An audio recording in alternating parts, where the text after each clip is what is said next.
Oireachtas Bríd Smith. Minister, I want to ask you about the core funding model for childcare and how it is being applied across all providers, and the number of childcare providers that participated in this scheme but subsequently raised their fees for services despite the commitment in the scheme not to do so. Has your department received any complaints on this?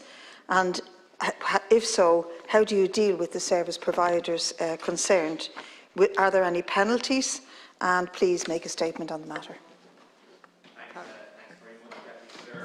More than 4,200 partner services participating in core funding, and that represents 95% of all services in the state. And these services must operate in line with the core funding partner service funding agreement. And regarding fees, partner services must uphold their contractual obligations regarding fee management as laid out in this agreement. And in the first year, and we're still in that first year, partner services must not increase the fees charged to parents from those charged in September 2021. An increased charge of any kind for an existing and unchanged service type will be in breach of core funding rules. A partner service may create a new service type, but must ensure that the fee for any new service type will be calculated as not more than a proportion of the closest equivalent fee that existed on the 30th of September 2021. Where a partner service increases the level of service offered, a higher fee can be charged for this, but that fee must be in direct proportion to the increase. So, for example, an increase in full day care from 40 hours to 50 hours per week represents a 25% increase in the level of service. So a higher fee could be charged for this, but couldn't exceed more than a 25% increase than the previous fee that was again charged on the 30th of September 21. Similarly, an increase in weeks from a 38-week offering to a 52-week offering must be charged proportionately. Parents of children attending a partner service that have identified a potential breach regarding fee management may seek to have this examined and a conclusion reached through the core funding fee review process.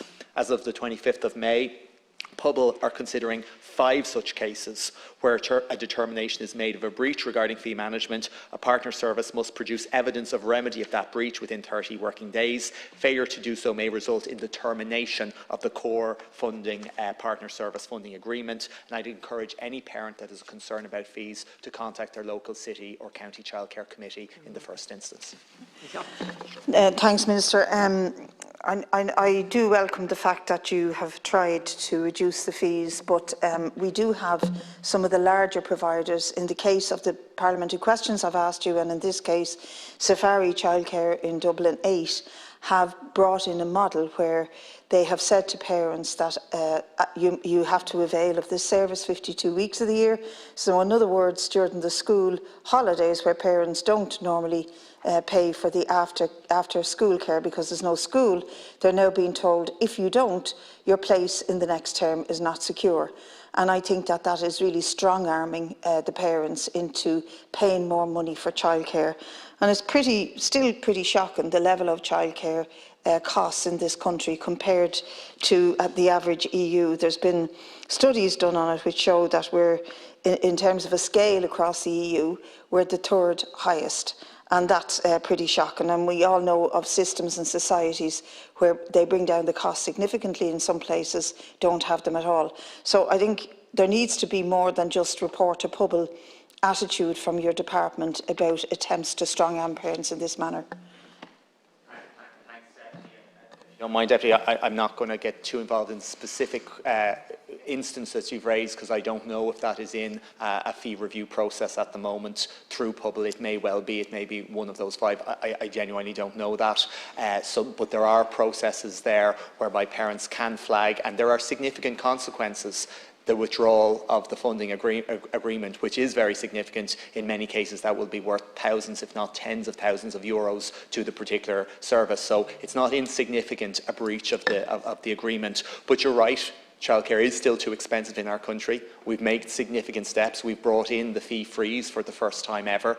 We've achieved a very significant increase in the NCS, the National Childcare Scheme, as of the 1st of January this year, increasing the subsidy to parents, an average of 25% reduction in their out-of-pocket costs. And we'll look to do more in next year's budget, because even though we've taken big steps, we do need to do more to continue to reduce the cost of childcare for everybody.